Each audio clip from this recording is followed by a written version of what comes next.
Hey YouTube, today I'm going to be doing a quick video showing you how to replace the CV drive axle shafts on a 6th generation Honda Civic. This particular model is a 97 Civic EK sedan, but the procedure that we're going to show here is exactly the same for the coupe version as well. Before we begin any work, make sure that we secure the vehicle by fully pulling the parking brake, making sure that the transmission is in park if it's an automatic, or in first gear if it's a standard transmission.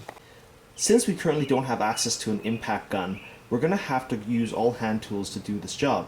Now before we do any work, we need to make sure that we loosen this stubborn 32mm axle bolt. So we're going to do this by using a long breaker bar, a 32mm socket, with the vehicle still on the ground, with the parking brake applied, as well as the transmission in park. Go ahead.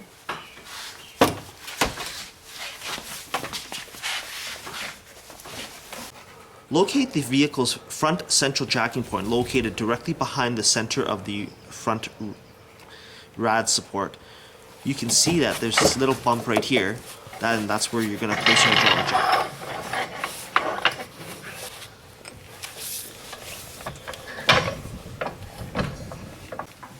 Raise the vehicle high enough so that you can properly place a set of jack stands on each side of the vehicle, as well as to have enough clearance to remove the wheels that's being worked on.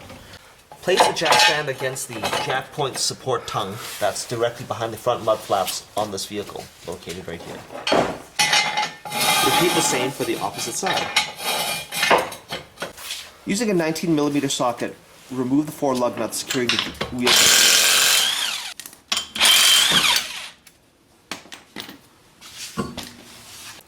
So the reason why we need to replace this CV axle half shaft here is that, as you can see, that the passenger side outer boot is completely torn, flinging grease all over the place.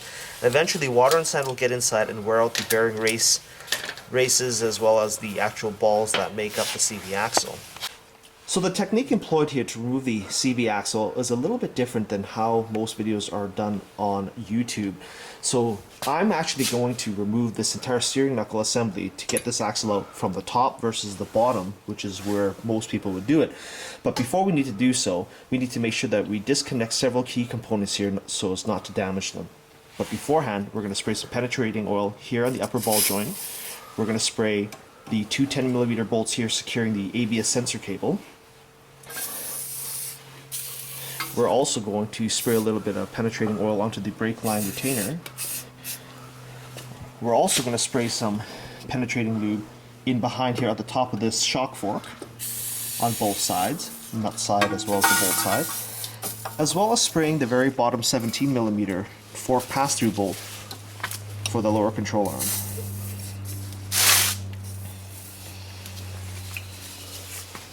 While we're waiting for the penetrating oil to do its work, we can now take the time to remove this little cotter pin here simply by using a pair of pliers to pinch it and then removing it from the hole within the upper control arm ball joint and castle nut. Now, it's a wise idea to get a replacement cotter pin beforehand, as usually these are grossly corroded and will often not be able to be reused. Now, if you're having difficulty removing that pin, make sure that that you fully have pinched the end of the pin so that it will pass through the hole properly, as the hole and the pin clearance is very tight. And if you still can't get this pin to budge, it sometimes helps to use a 17mm wrench just to loosen this castle nut to take off the pressure on the side of the pin. It'll also help to remove this pin by using the push and wiggle technique, if you guys can visualize what that might look like. Basically, the pin, we're going to be pushing it and wiggling it this way in hopes to loosen up that corrosion to allow that pin to pass through. If you still can't get the pin out, use a large pair of pliers and try to pull it through the hole.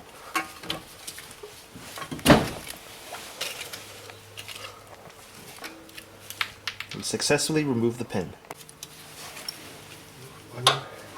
Remove the brackets holding the ABS sensor cable as well as brake line brackets to the steering knuckle assembly using a 10mm ratchet or wrench.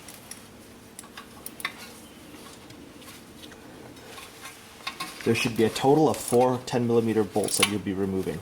2 holding the ABS sensing cable and 2 holding the brake line securing bracket. Next, remove the suspension fork pinch bolt, which is a 14mm bolt. if you can sort of see how it's being removed right now, which is directly at the transition point of where the suspension fork is and the shock assembly. And that's what the bolt looks like once it's been removed. The next step here is to loosen the 17mm castle nut on the upper ball joint. We don't want to completely remove it, but more than likely half remove it. Now the reason why we only want to undo this castle nut halfway down the ball joint and not completely remove it is that we're going to be using a hammer to shock the knuckle loose from the upper ball joint, and in doing so we don't want this arm to slide down against the threads of the upper ball joint to damage them, and basically what that nut will do is that it'll stop it from completely sliding off, avoiding any damage. Now for those wondering how far we should undo this nut, I said about halfway, or the easy telltale sign is that the top of the castle nut here is flush with the bottom of the threaded portion of the upper ball joint. Now for those wondering exactly where to hit this upper steering knuckle, there's actually these nubs here that are just located directly below the upper ball joint on each side of the knuckle. That's where we want to use our handheld sledge to hit. Again, paying attention that you don't hit this ABS sensor line or the brake lines and pinch them to damage them.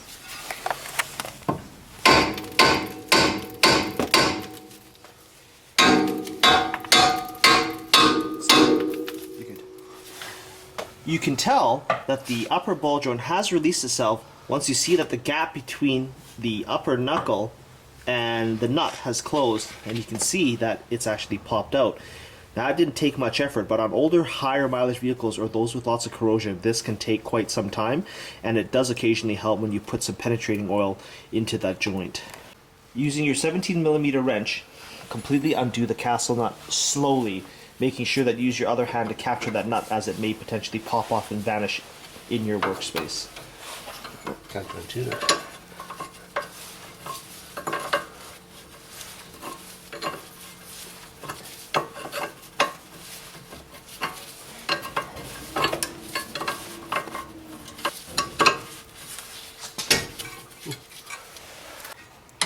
Using a hammer, drive the lower pinch bolt through the fork and pull out.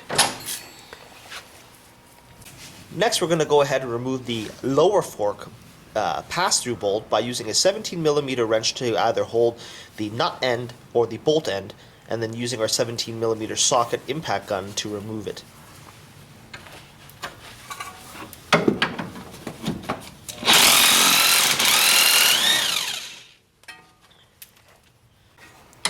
Using a hammer, drive the lower pinch bolt through the fork and pull out. Now carefully grab the sides of the suspension fork and then twist it back and forth to remove it from the shock tower.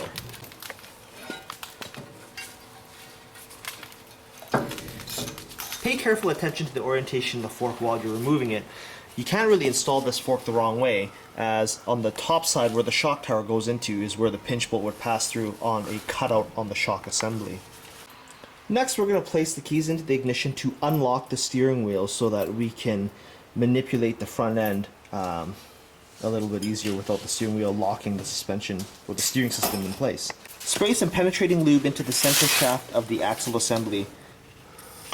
Using a socket that is about the same size as the axle shaft thread, go ahead and use a hammer and drive the axle out of the wheel hub assembly.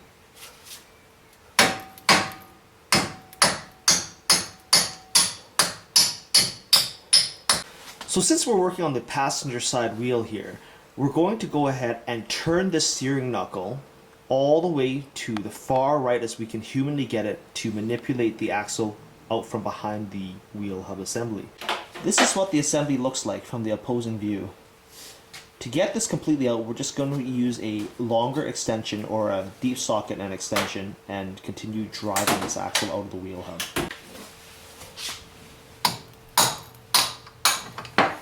So as you can see, with just a few taps, this axle came out with minimal resistance, and now we're going to get our pry bar to pry this axle's inner joint away from the transmission casing. So before we pry out this CV axle from the transmission housing assembly, we need to make sure that we have an oil pan that we can place under the location of where we're moving the axle to catch any transmission oil that might come out of the transmission itself. And then just using a pry bar, we're going to be prying against the location between the inner CV axle joint and the transmission casing, as denoted here by the mechanic in this particular section. Now, when you are prying, take careful care not to pry against any transmission seals or any components that look like they can break if you pry too hard. It should take very little effort to remove this axle assembly from the transmission. Just a gentle pull and this assembly should completely come out of the car. Remove the axle assembly from the car.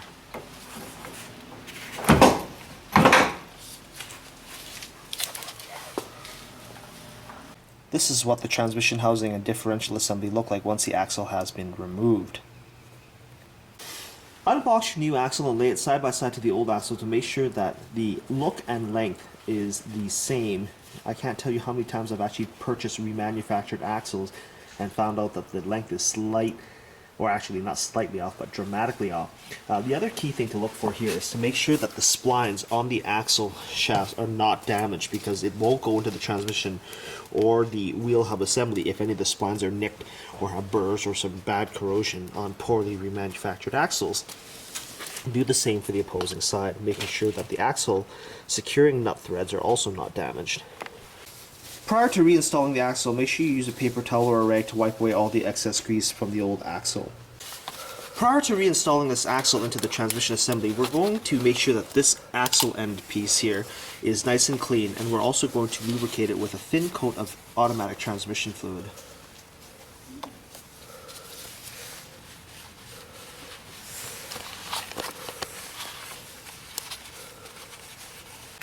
Keeping the axle as straight as we possibly can, we're going to fish this assembly in through underneath the vehicle and back into the transmission.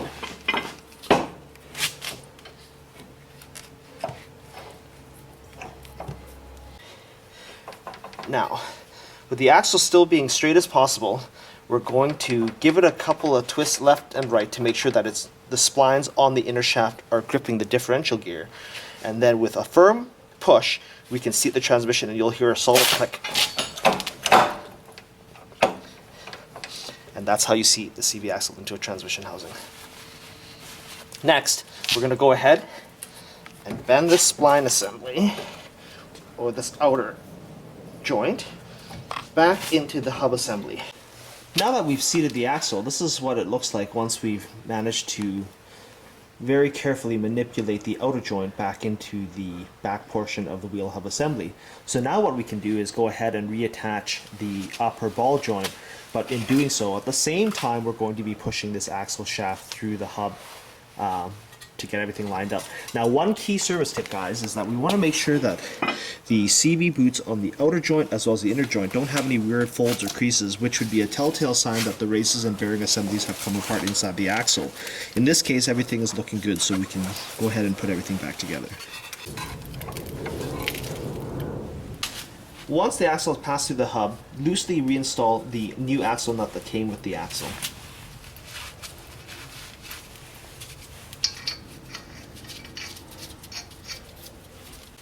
Next, reinstall the lower fork assembly.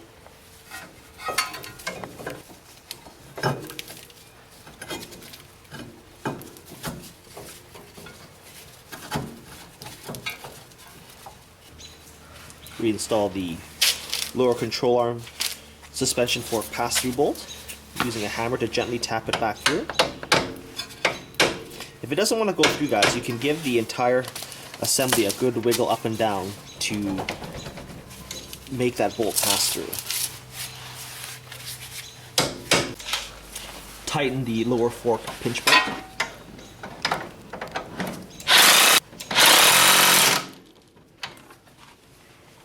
Reinstall the upper fork pinch bolt, which is a 14mm bolt.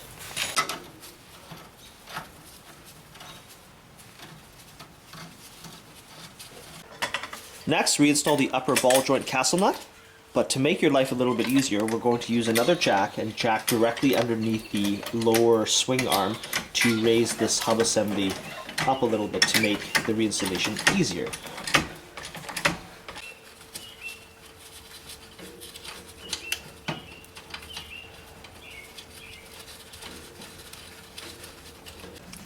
So those wondering how tight this castle nut should be tightened, well, it's basically hand tight plus a little bit more. But you want to make sure that you align the castle nut openings to the hole on the upper ball joint so that you can put your replacement cotter pin through it. Reinstall your cotter pin. If your old cotter pin is still okay, then it's fine to reuse, but I always do recommend to put a new one in. In this case, I can't put a new one in because I didn't have one, and the old one, fortunately, was still in great shape.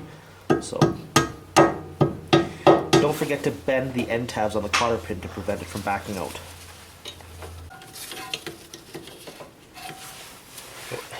Reinstall the 10mm bolt securing the ABS cable and brake line bracket to the steering knuckle assembly.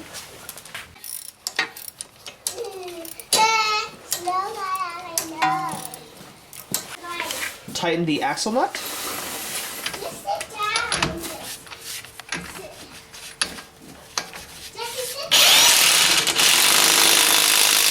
To secure the axle nut, make sure that you use a screwdriver or an appropriate tool to notch this axle nut to the notch on the axle itself.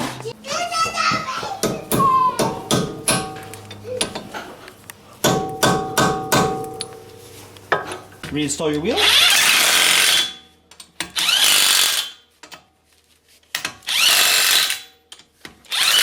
Just a quick service tip, guys, that once you've assembled everything back together, if you had any oil leak out of your transmission, now's also a good time to check the transmission oil level to make sure that it's topped up at the proper levels. On this particular Honda Civic, the dipstick is located right behind the airbox assembly, right there.